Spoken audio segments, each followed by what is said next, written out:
Bonjour, donc on se retrouve aujourd'hui pour une nouvelle vidéo et je vais vous présenter ce plugin gratuit qui est développé par les Noisemakers, que vous pouvez trouver donc à cette adresse-ci.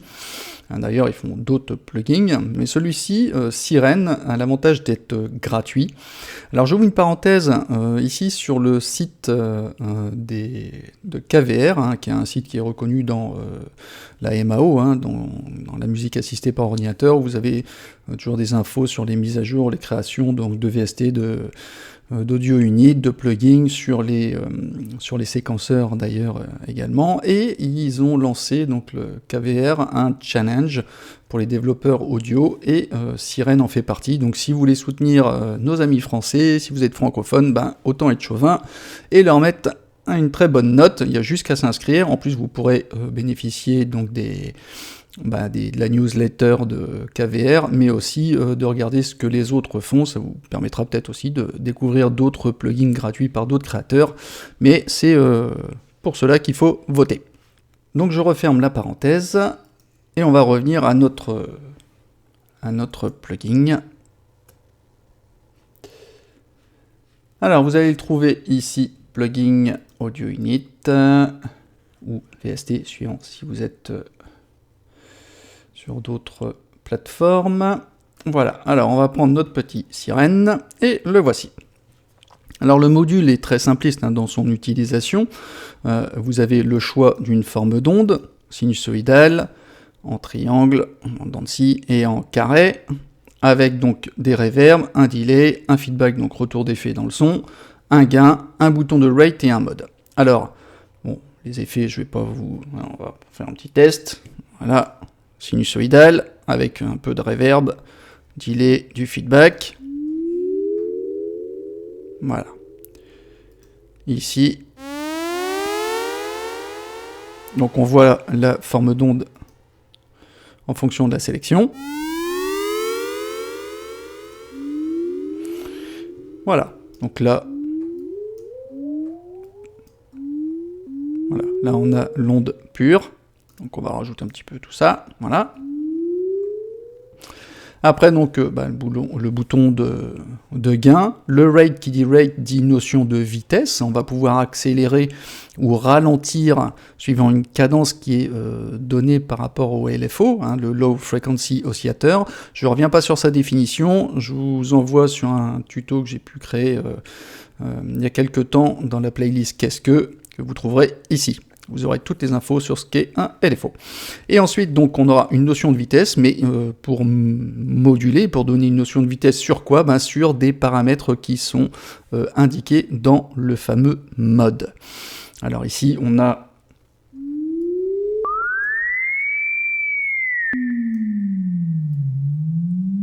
Donc là, je reste toujours appuyé sur une seule et même note, on continue.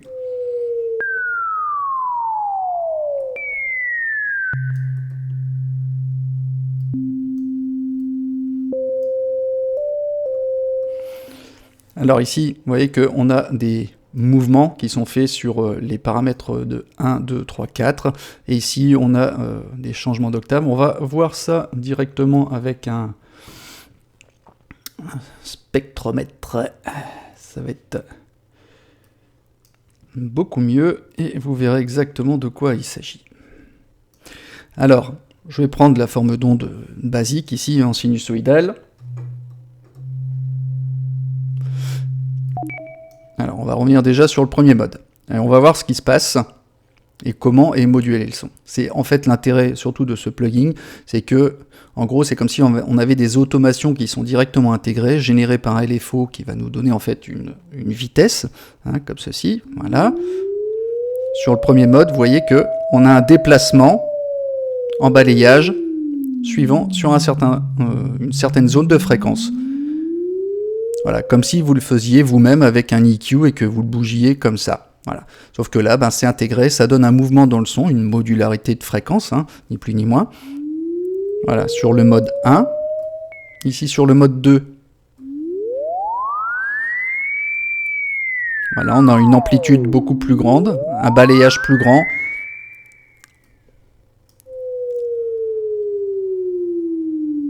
Voilà, encore un autre mouvement. De droite à gauche. Ici, pareil, mais un peu plus ample. Ici,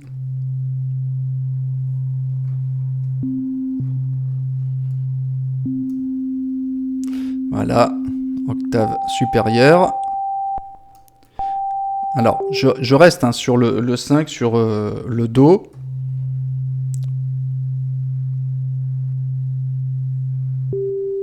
Voilà, et c'est au bout d'un certain temps qu'il change tout seul. Alors, je vais augmenter la vitesse. Je reste appuyé sur mon Do.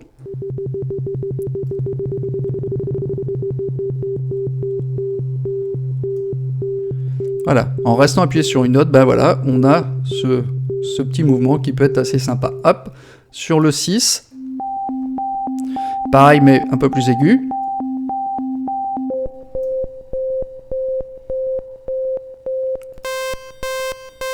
Alors là, on a évidemment avec des harmoniques plus importantes.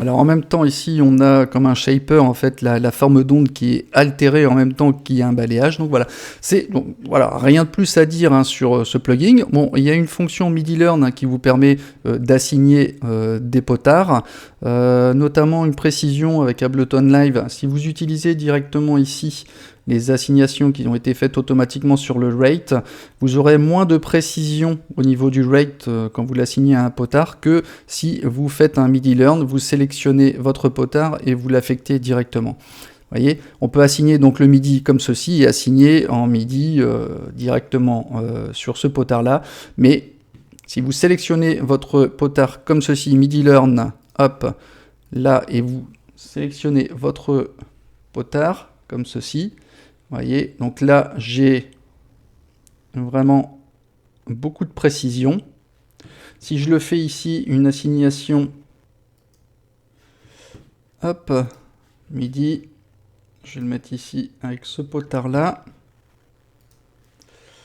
Et vous voyez que, hop, à peine je lève mon bouton, à peine, hein, hop, il arrive déjà là.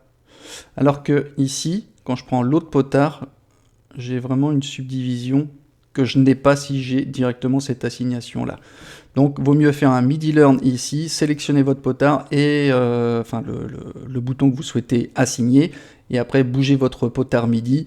L'assignation sera plus précise avec le module qu'avec Ableton Live. Voilà. Alors après, donc on peut, bien évidemment, hein, on va être limité hein, dans ses fonctionnalités, peut-être qu'il y aura des versions peut-être plus évoluées après, mais ce que je trouve sympa, c'est que on a tout de suite en fait une base sonore, puisque en fait il faut bien une forme d'onde, hein, que ce soit un échantillon audio ou une forme d'onde classique pour générer notre son, donc on a un son quand même qui est relativement pur et simple, on va dire, hein, qu'après on pourra triturer comme on veut. Alors je précise aussi, ce synthé donc est monophonique, hein, on peut jouer qu'une seule note à la fois. Par contre après, si vous souhaitez le rendre polyphonique, rien ne vous empêche de capturer comme ceci, par exemple, imaginons toc, je vais prendre un...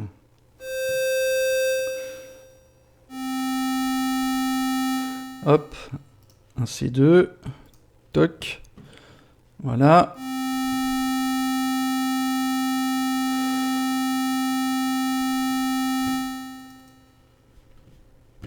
Je vais pouvoir, si je veux, hop, l'enregistrer hein, en resampling directement.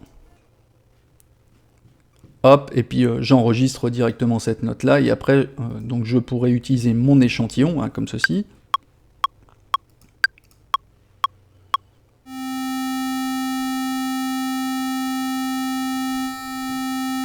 Voilà. Toc, et je vais utiliser, si je veux après, on rajoute petit instrument type sampler par exemple, et on va glisser notre échantillon dedans.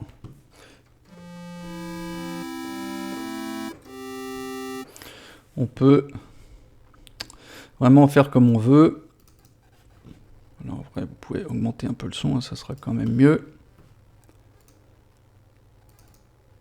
Toc.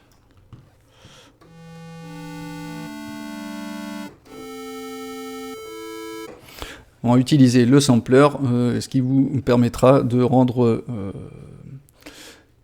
le synthé polyphonique. Enfin bref, on va pas faire de complications, mais bon, sachez que c'est possible. Ici, après, on a, je vous montrer les possibilités qu'on peut avoir. Donc là, j'ai mis pareil un sirène sur celui-ci.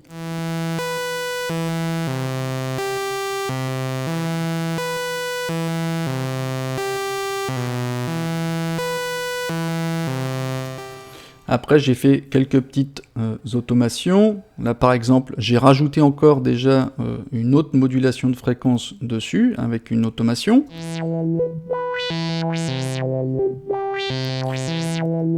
Un petit amp.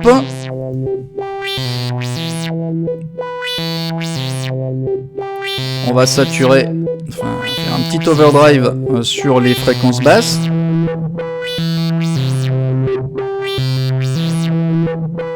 Et un petit saturateur en plus. Vous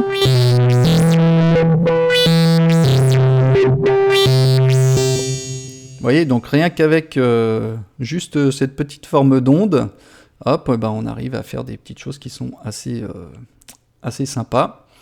Après, j'ai mis un deuxième en solo. Pareil.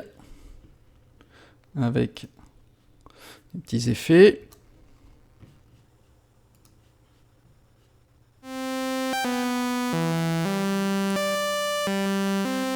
Avec des notes en contretemps.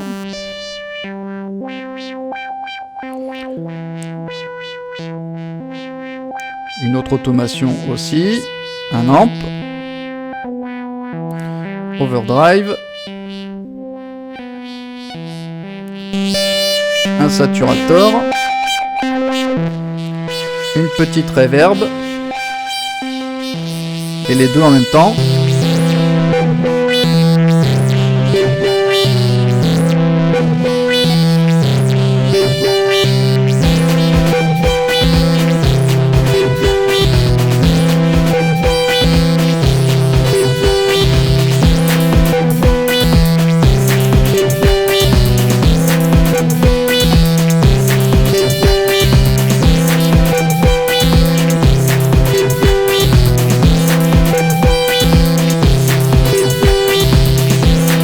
Et je vous dis à bientôt pour un nouveau tuto. Allez, ciao ciao.